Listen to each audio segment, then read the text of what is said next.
nepalnews.com. News from Nepal as it happens.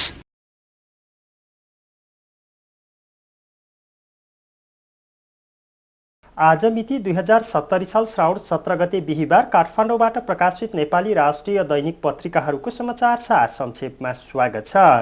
आज प्रकाशित दैनिक पत्रिकाहरूले जघन्य अपराधको तत्काल सुनुवाई हुने, वार्ताका लागि सरकारद्वारा 33 दलीय मोर्चालाई पुनः पत्राचार, मोर्चाद्वारा समानुपातिकमा कोटा थप्न माग शीर्षकका समाचारका साथै अन्य विषय वस्तुहरूलाई पनि प्रमुखताका साथ प्रकाशित गरेका छन्। जघन्य अपराधको तत्काल सुनुवाई शीर्षकको समाचारमा कान्तिपुर लेख्छ, हत्या, अपहरण, बलात्कार, मानव बेचबिखन जस्ता गम्भीर प्रकृतिका मानवता विरोधी अपराधको अब दिनहुँ सुनुवाई गरी तत्काल फैसला गर्न सर्वोच्च अदालतले गृह मन्त्रालय, महान्यायाधिवक्ताको कार्यालय र सर्वोच्चका रजिस्ट्रारको नाममा परमादेश जारी गरेको छ। न्यायाधीश द्वय कल्याण श्रेष्ठ र वैद्यनाथ उपाध्यायको संयुक्त इजलासले बुधबार जारी गरेको परमादेशमा यस्ता खालका अपराध विरुद्ध अदालतमा निरन्तर सुनुवाईको व्यवस्था कानूनमा भएर पनि हालसम्म निश्चित रूपले कार्यान्वयन हुन नसकेको भन्दै आइन्दा त्यसलाई तत्काल कार्यान्वयन गर्न भनिएको छ। जिल्ला अदालत नियमावलीको 8औं संशोधन 2067 ले नियम 23 ग मा नियमित सुनुवाई गरी पीडकलाई दण्ड र पीडितलाई न्याय दिनुपर्ने उल्लेख छ। तर यसको हालसम्म प्रयोग नभएको भन्दै गत भदौ 19 गते अधिवक्ता उमा तामाङ लगायतका विभिन्न महिला अधिकारवादी सङ्घ संस्थाले सर्वोच्चमा रिट दायर गरेका थिए। त्यसमाथि सुनुवाई गर्दै सर्वोच्चले कानूनको पालना गरी द्रुत गतिमा मुद्दा छिन्न आदेश दिएको हो। 33 दलीय मोर्चालाई वार्ताका लागि चिठी शीर्षकको समाचारमा गोरखापत्र लेख्छ, सरकारले आन्दोलनरत नेकपा माओवादी सहित 33 दलीय मोर्चालाई दोस्रो पटक वार्ताका लागि आह्वान गरेको छ।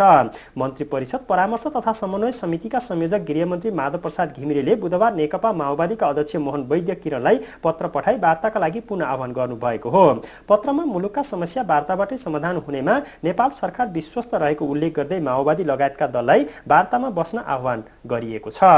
माओवादी सकारात्मक शीर्षकको समाचारमा सोही पत्रिका लेख्छ, नेपाल सरकारले निशर्त वार्ताका लागि आह्वान गर्दै पठाएको पत्रप्रति नेकपा माओवादीले सकारात्मक भएको जनाएको छ। माओवादी प्रवक्ता पम्फा भूषालले बुधबार विज्ञप्ति जारी गर्दै आफ्नो पार्टी र 33 दलीय मोर्चालाई वार्ताका लागि सरकारले पठाएको पत्र प्राप्त भएको र निशर्त वार्तामा बोलाइएकोमा आफूहरू सकारात्मक रहेको बताउनु भएको छ।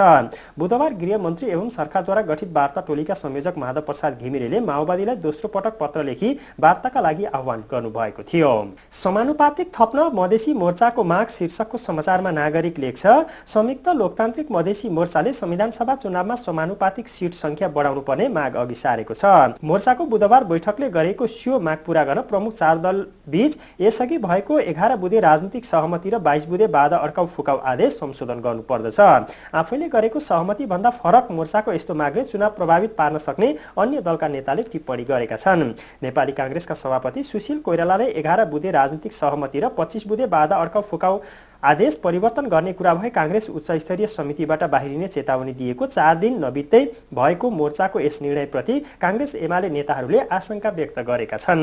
चुनावबाट भाग्ने बहाना शीर्षकको समाचारमा सोही पत्रिका लेख्छ, संयुक्त लोकतान्त्रिक मधेसी मोर्चाले आफैले गरेको सहमति विपरीत समानुपातिक सिट संख्या बढाउनु पर्ने मागलाई कांग्रेस एमाले नेताले चुनावबाट भाग्ने बहानाबाजी ठहर गरेका छन्। कांग्रेस नेता रामशरण महतले मोर्चाको निर्णय चुनावबाट भाग्ने दाउ भएको बताए। उनी मधेसी दलहरू चुनावबाट भाग्न खोजेका छन्। नागरिकसँग महतले भने चुनाव जित्ने नदेखेपछि त्यसबाट भाग्ने बहानाबाजीका रूपमा यस्तो माग अघि सारेका हुन सक्छन्। जनतामा गएर प्रत्यक्ष चुनाव जित्न नसक्ने बुझेपछि यस्तो माग अघि सारेको हुन सक्ने उनले बताए। एमाले नेता शंकर पोखरेलले आफैले गरेको सहमति विपरीत जानुले निर्वाचनमा रुचि नभएको देखिने बताए। अमेरिकी कांग्रेसमा नेपाल प्रस्ताव शीर्षकको समाचारमा नयाँ पत्रिका लेख्छ, अमेरिकी कांग्रेसमा नेपालमा अविलम्ब निर्वाचन मार्फत सरकार गठनमा सघाउन माग गर्दै विशेष प्रस्ताव दर्ता भएको छ। वाशिंगटन राज्यका विधायक रिक लार्सनको नेतृत्वमा अमेरिकी कांग्रेसको तल्लो सदन हाउस अफ रिप्रेजेन्टेटिभमा मंगलबार प्रस्ताव दर्ता भएको हो। प्रस्तावमाथि हाउसको विदेश नीति समितिमा आउँदो साता छलफल हुने अमेरिकी समाचार एजेन्सीहरूले जनाएका छन्।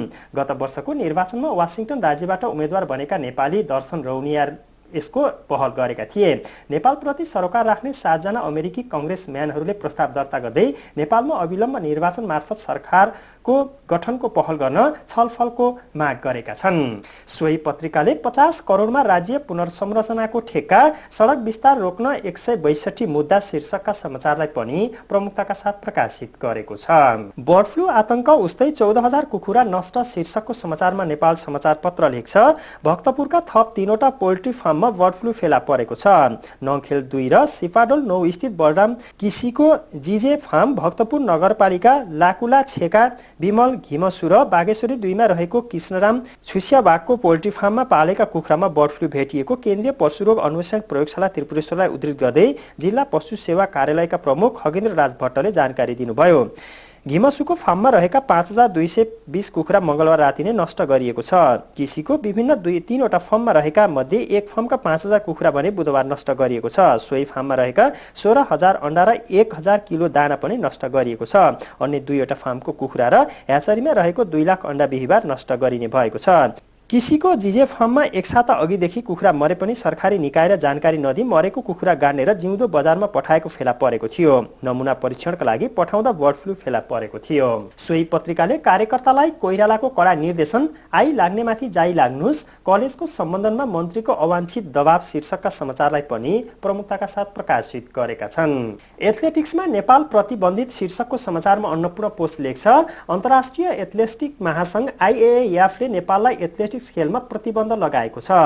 आईएएएफले नेपालको अन्तर्राष्ट्रिय मान्यता प्राप्त एमेच्योर एथलेटिक्स संघलाई निलम्बन गरी खेलमा प्रतिबन्ध लगाएको हो। आईएएएफले संघलाई निलम्बन गरी पठाएको पत्र सम्बद्ध नेपाली खेल पदाधिकारीले प्राप्त गरिसकेका छन्। यो निर्णयसँग अब नेपाली खेलाडीले कुनै पनि अन्तर्राष्ट्रिय प्रतियोगितामा एथलेटिक्स खेलमा सहभागी हुन पाउने छैनन्। ठूला अन्तर्राष्ट्रिय प्रतियोगितामा एथलेटिक्स खेल अनिवार्य मानिन्छ।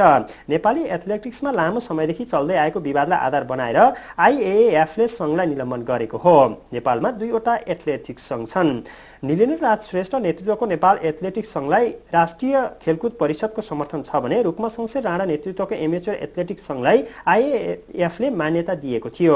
आईएएएफबाट मान्यता प्राप्त संघले मात्र अन्तर्राष्ट्रिय प्रतियोगितामा खेलाडी सहभागी गराउन पाउने नियम छ। आईएएएफले राणा नेतृत्वको संघलाई दिएको मान्यता फिर्ता लिएको हो। सोही पत्रिकाले मुख्य दललाई नै लागेन निर्वाचन शीर्षकको समाचारलाई पनि प्रमुखताका साथ प्रकाशित गरेको छ। हवस् त, आजलाई नेपाली राष्ट्रिय दैनिक पत्रिकाहरूको समाचार सार संक्षेप यति नै। nepalnews.com. News from Nepal as it happens.